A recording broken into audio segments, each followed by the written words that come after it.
لوگ کہتے ہوتے ہیں خاص کوئی وظیفہ بتائیں، تو میں کہتا ہوں سب سے خاص وظیفہ کلمہ شریف کا ذکر ہے، کیونکہ حضور نے فرمایا افضل الذکر لا الہ الا اللہ، یہ سب سے افضل ترین ذکر ہے جو اللہ کو پسند ہے۔ تو اب اذکار کریں، کچھ وقت بیٹھیں، مسنون ذکر، یہ تسبیح فاطمہ جو پڑھی جاتی ہے نماز کے بعد 33 بار سبحان اللہ، اور وہ بھی برسبیل تذکرہ عرض کر دوں ذرا صحیح پڑھی جائے۔ بعض لوگ تو ایسے مجھے تو نہیں سمجھ آتی کیسے وہ پڑھ لیتے ہیں 33 بار سبحان اللہ سبحان اللہ سبحان اللہ، کچھ تھوڑا سا آپ وقت دیں اس کو، کوئی 33 بار کہنا کوئی مشکل کام ہے؟ الحمدللہ الحمدللہ، تھوڑا تھوڑا آپ ٹائم دیں اس کو، اللہ اکبر کہیں، ذرا تھوڑا رکیں، 33 بار کوئی مشکل کام ہے؟ اور فضیلت اس کی اتنی ہے کہ فرمایا اگر کسی کے گناہ سمندر کی جھاگ کے برابر بھی ہوں تو یہ تسبیح پڑھنے والے کہ اللہ گناہوں کو معاف فرما دیتا ہے۔ تو مسنون اذکار جتنے بھی ہیں، اور ہمارے تو شجرے میں جتنے ذکر لکھے ہیں نا ہمارے بزرگوں نے، وہ سارے وہی ہیں جو حدیث پاک میں موجود ہیں، سارے حدیث پاک والے وظائف اعلیٰ حضرت بریلوی رحمۃ اللہ علیہ کے، ایک ایک پر ہم حوالہ پیش کر سکتے ہیں جو ہم شجرے میں دیتے ہیں، تمام احادیث میں۔ توجہ نہیں کرتے آبا، میں آپ سے گزارش کروں گا بہت ساری باتیں ادھر ادھر کی کرنے کی بجائے کچھ وقت اذکار کے لیے لگائیں، لطف آئے گا آپ کو اگر آپ اذکار کریں گے، آپ چیزوں کو پڑھیں گے، آپ اس پر غور کریں گے، آپ کو ذائقہ نصیب ہوگا۔ تو اپنی طبیعت کو ذکر الہی کی طرف مائل کریں، اللہ تبارک و تعالی ہمیں سمجھنے کی توفیق عطا فرمائے۔ وظائف، میں اکثر دوست سوچتا ہوں کہ جن وظائف کے نبی پاک علیہ السلام نے اتنے بڑے بڑے فضائل بیان کیے ہیں، لوگ ان کو بھی نہیں پڑھتے۔ یہ لا حول ولا قوت الا باللہ العلی العظیم، حضور فرماتے ہیں یہ اللہ کے عرش کے خزانوں میں سے خزانہ ہے۔ بخاری مسلم میں حدیث ہے، فرمایا 2 کلمے ایسے ہیں زبان سے کہنے آسان ہے، میزان میں جب تلیں گے تو وزن بہت زیادہ ہوگا، اور حبیبتان الی الرحمن، فرمایا یہ دونوں کلمے تمہارے رب کے محبوب ہیں، اللہ کو پیارے ہیں۔ یا رسول اللہ کون سے؟ فرمایا سبحان اللہ و بحمدہ سبحان اللہ العظیم۔ کتنی اللہ کے محبوب نے ان 2 کلمات کی فضیلت بیان کی، پڑھتے ہی نہیں لوگ، توجہ ہی نہیں کرتے۔ سورہ حشر کی آخری 3 آیات نبی پاک علیہ السلام نے فرمایا تم صبح پڑھو شام تک 70,000 فرشتے تمہاری بخشش کی دعا کریں گے، ترمذی میں حدیث موجود ہے۔ اور صبح پڑھو گے تو شام تک، اور شام پڑھو گے تو صبح تک 70,000 فرشتے بیٹھے ہیں تمہاری بخشش کی دعا مانگ۔ لوگ وظائف پڑھتے ہی نہیں۔ یہ خانقاہی لوگ ہیں ہم، جو سب سے پہلا وظیفہ جو ہم دیتے ہیں، یہ پہلا سبق ہوتا ہے الف با تا سا ہے۔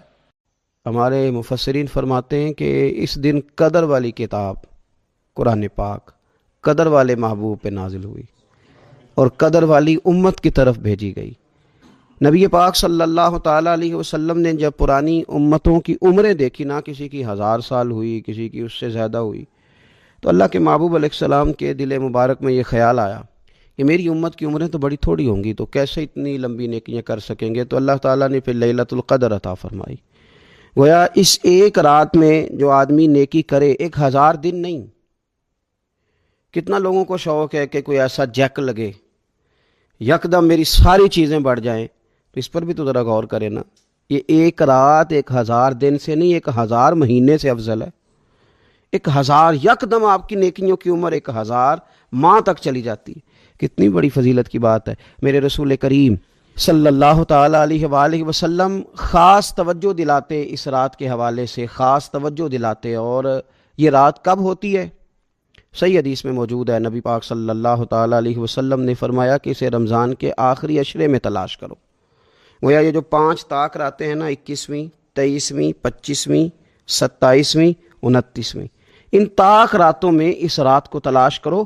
اس رات اللہ کے فرشتے نازل ہوتے ہیں، آسمان دنیا پر، زمین پر فرشتے اترتے ہیں، حضرت جبریل امین علیہ السلام انہیں لے کر کے آتے ہیں، اور فرشتے کیا کرتے ہیں کہ جو بندہ اس رات اللہ کی یاد میں موجود ہو، جو بندہ اللہ تبارک و تعالیٰ کے ذکر میں موجود ہو، جو بندہ اس دن اللہ تبارک و تعالیٰ کی بارگاہ میں کسی بھی طور پر حاضر ہو، فرشتے اس کے لیے دعائے مغفرت بھی کرتے ہیں اور رب کی بارگاہ میں التجائے رحمت بھی کرتے ہیں۔ اور ایک روایت میں ہمیں یوں بھی ملتا ہے کہ فرشتے اس سے مصافحہ بھی کرتے ہیں، ہاتھ بھی ملاتے ہیں۔ دیکھیے نا کتنی سعادت مندی ہے کہ انسان عبادت کر رہا ہو اور فرشتے اس کی زیارت کو آئیں. ہمارے صوفیاء فرماتے ہیں تو پکا پروگرام بنا لے عبادت کا، فرشتے کئی بار تیری زیارت کو آیا کریں گے. اور پھر ایک اور بات یہاں بڑی قابل توجہ ہے کہ انسان جب محسوس کرتا ہے نا مجھے کچھ دیکھ رہا ہے، تو ذرا اس کی عبادت کا انداز بھی تھوڑا تبدیل ہو جاتا ہے. تو اگر یہ ذہن ہو ہمارا کہ ہمیں فرشتے دیکھ رہے ہیں اور وہ والی مخلوق دیکھ رہی ہے جو ہماری ڈائری ڈائریکٹ لے جا کے ہمارے رب کی بارگاہ میں پیش کرے، تو پھر کچھ زیادہ ہی توجہ مسلمان کی ہونی چاہیے، زیادہ ہی انہماک ہونا چاہیے، وہ کھو جائے. ٹھیک ہے ہم کمزور بھی ہیں، ہمارے اندر کچھ پریشانیاں بھی ہیں، ہماری بیماریاں بھی ہیں، ہم لاغر بھی ہیں، ضعف بھی آ جاتا ہے، تھکاوٹ بھی ہمیں آ لیتی ہے، لیکن لمبی تو بات ہی کوئی نہیں، 5 تو طاق رہتے ہیں. حضرت سیدہ عائشہ صدیقہ رضی اللہ تعالیٰ عنہ ارشاد فرماتی ہیں کہ جب رمضان کا آخری عشرہ شروع ہوتا تھا نا تو نبی پاک اپنی کمر کس لیتے تھے عبادت کے لیے، خود بھی رات کو اٹھتے تھے، ہمیں بھی جگاتے تھے، کیونکہ سونے کے دن تو نہیں ہے، تو جاگنے کے دن ہے. ساون کی کالی راتوں میں جب بوندا باندی ہوتی ہے، وہ راتوں کو اٹھ اٹھ روتے ہیں جب خلقت ساری سوتی ہے. یہ رب کے بندوں کی شان ہے. اور ویسے بھی درویش کہتے ہیں کہ رات پوے تے بے درداں نو نیند پیاری آوے، درد منداں نو تے یاد سجن دی ستیاں وی آن جگاوے. تو یہ وقت ہے خاص، اس خاص وقت اس بات کی طرف ضرور توجہ کرنی چاہیے. اور یہ جو کہا گیا نا کہ فرشتے نازل ہوتے ہیں بِإِذْنِ رَبِّهِمْ مِنْ كُلِّ امر، اللہ کے حکم سے آتے ہیں اور ہر کام کے لیے، ہر امر خیر کے لیے آتے ہیں. تو اس میں بھی ہمارے مفسرین نے لکھا ہے کہ وہ تمہارے لیے پورے سال کا فیصلہ کریں گے کہ تمہیں کیا دیا جائے گا، تم کیا حاصل کرو گے اللہ تبارک و تعالیٰ کی بارگاہ سے.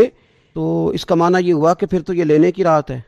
ایسا نہ ہو کہ فرشتے آئے ہوں رب کی بارگاہ سے یہ پیغام کرم ہو کہ دینا ہے اور لینے والے سو رہے ہوں، وہ آرام میں ہوں. تو یاد رکھیں خیرات اسی کے پیالے میں آتی ہے جس کا پیالہ سیدھا ہوتا ہے، اور اگر پیالہ ہی سیدھا نہ ہو تو خیرات پھر پیالے میں نہیں آیا کرتی.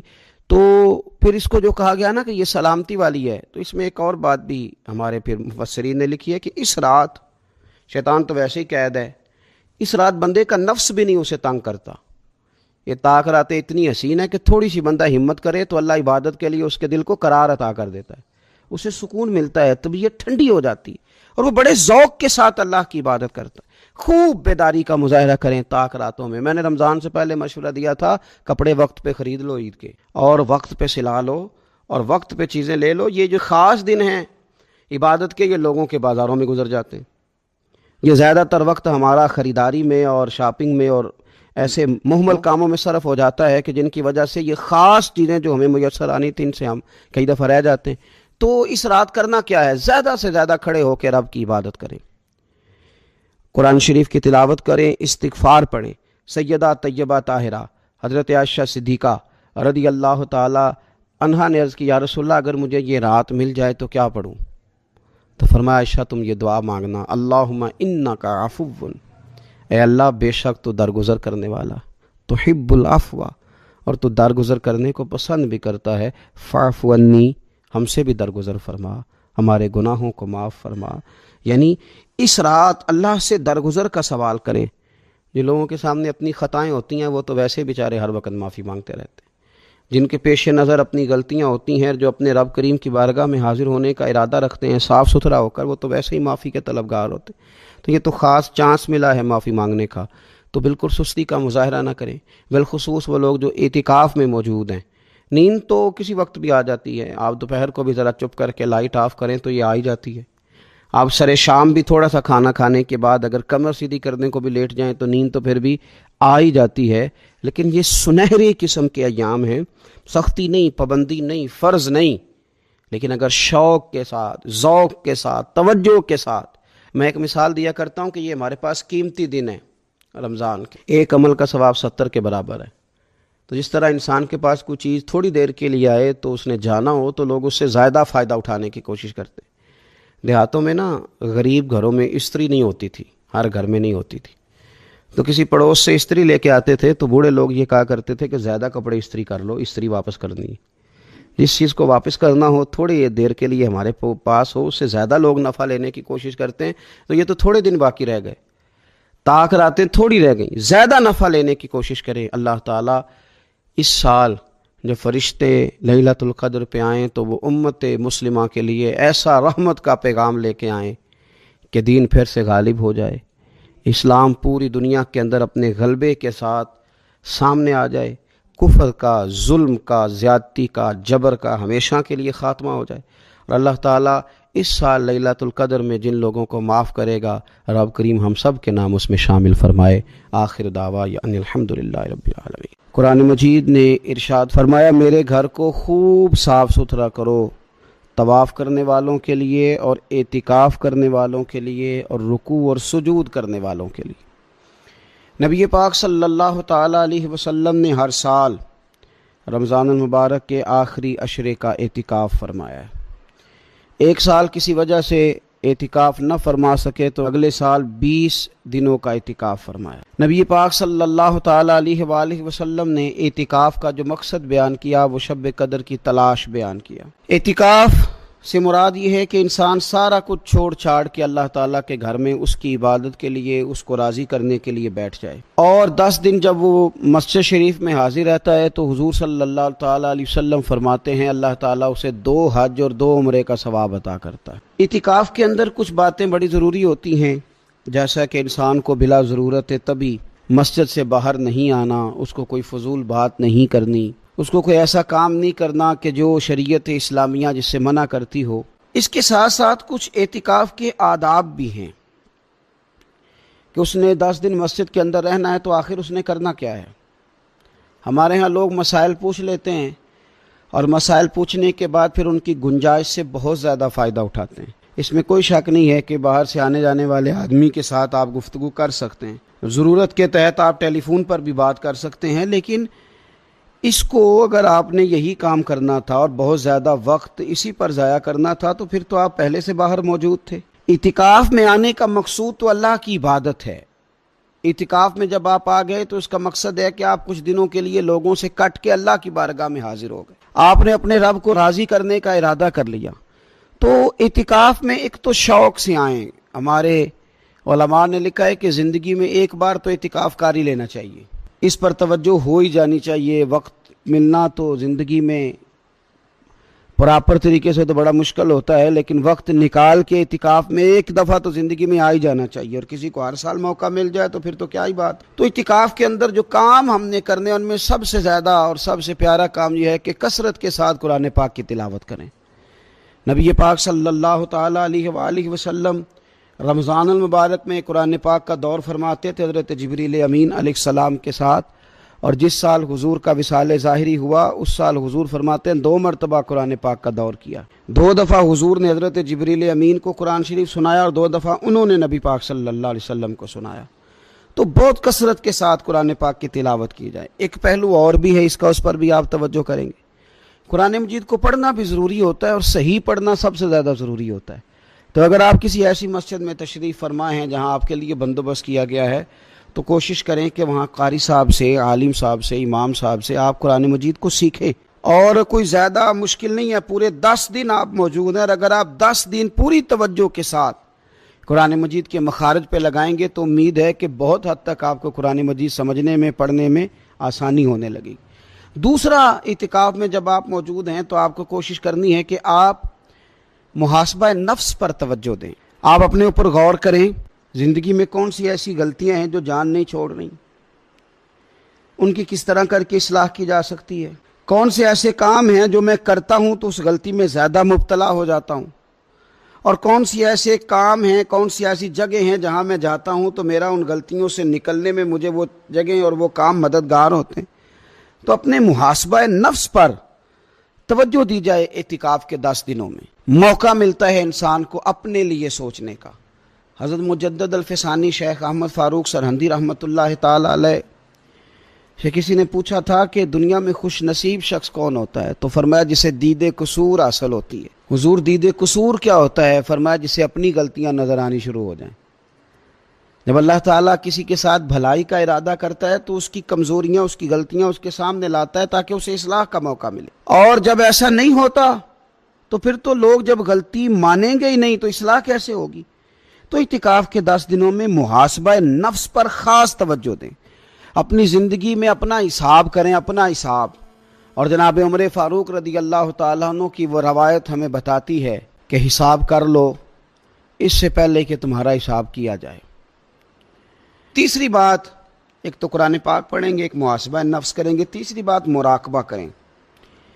کچھ دیر کے لیے بیٹھیں، یہ غور کریں کہ رب تعالیٰ نے ہمیں نعمتیں کتنی عطا فرمائی ہیں. پھر یہ غور کریں کہ ان نعمتوں کے بارے میں، ان نعمتوں کے ساتھ ہماری عبادت کتنی ہے، ہمارا شکر کتنا ہے. زندگی اپنی کا حساب لگائیں، غور کریں کہ کتنا کچھ ہے جو ہمیں محنت سے ملا ہے اور کتنا ہے جو بغیر محنت کے ملا ہے، اور کون سی ایسی نعمتیں ہیں جن کا ہم نے شکریہ ادا کیا اور کون سی ایسی ہیں جن پر ہم نے کبھی توجہ ہی نہیں کی کہ یار یہ تو بہت بڑی نعمت ہے جو اللہ نے ہمیں عطا کی ہوئی. اپنی گردن کو جھکا کے تھوڑا غور و فکر کریں. تفکر کا درس دیا ہے قرآن پاک نے، بار بار کہا ہے تفکر کرو، غور کرو، تدبر کرو، تو یہ ہمیں موقع میسر آتا ہے. چوتھی بات، اعتکاف کے دنوں میں اپنے رب کریم کے ساتھ اپنی توجہ کو لگائیں. قرآن حکیم نے جو کہا نا کہ رب کی عبادت اس طرح کرو کہ تمہیں نا یقین حاصل ہو جائے، کھل کر اس کی بارگاہ میں سجدے کریں، دعائیں مانگیں. ہمارے صوفیہ فرماتے ہیں کہ ایک وقت آتا ہے کہ انسان کو خود اطمینان قلبی نصیب ہو جاتا ہے. اسے محسوس ہوتا ہے کہ واقعی میرا رب مجھ سے راضی ہے. اسے محسوس ہونے لگتا ہے کہ میں اپنے مالک کے قریب چلا گیا ہوں. وہ اس کثرت سے نفل پڑھتا ہے، اس ذوق کے ساتھ وہ اس کی بارگاہ میں دعائیں کرتا ہے، اس شوق کے ساتھ وہ تلاوت کرتا ہے. خود محسوس کرنے لگتا ہے کہ اب میرا دل لگنے لگ گیا ہے، اب میں دعا مانگتا ہوں تو مجھے لگتا ہے کہ قبولیت میری دعاؤں کے قریب آنے لگی ہے. اللہ نے ہمیں یہ موقع دیا ہے کہ ہم خوب اس پر توجہ کریں. پانچویں بات اعتکاف والوں کی خدمت میں یہ عرض کرنی ہے کہ پورے 10 دن ہمارے پاس موجود ہوں گے اور ہم نے مسجد میں ہونا ہے، تو کیوں نہ ایسا کریں کہ از اول تا آخر، صبح سے شام تک ہم ہر وہی کام اسی طریقے سے کرنے کی کوشش کریں جو طریقہ ہمیں رسول پاک نے عطا فرمایا. ہمارا کھانا، پینا، سونا، جاگنا، بولنا حضور کی اتباع میں لے آئیں. ہم ان 10 دنوں میں ہم پریکٹس کریں کہ ہم نے سنت کے مطابق، حضور کے طریقے کے مطابق سارے کام کرنے. آپ اگر یہ ارادہ کریں گے تو پتہ ہے مدینے والے محبوب علیہ السلام نے فرمایا جس نے میری ایک سنت کو زندہ کیا گئے گزرے دور میں، رب اسے 100 شہیدوں کا ثواب عطا فرمائے.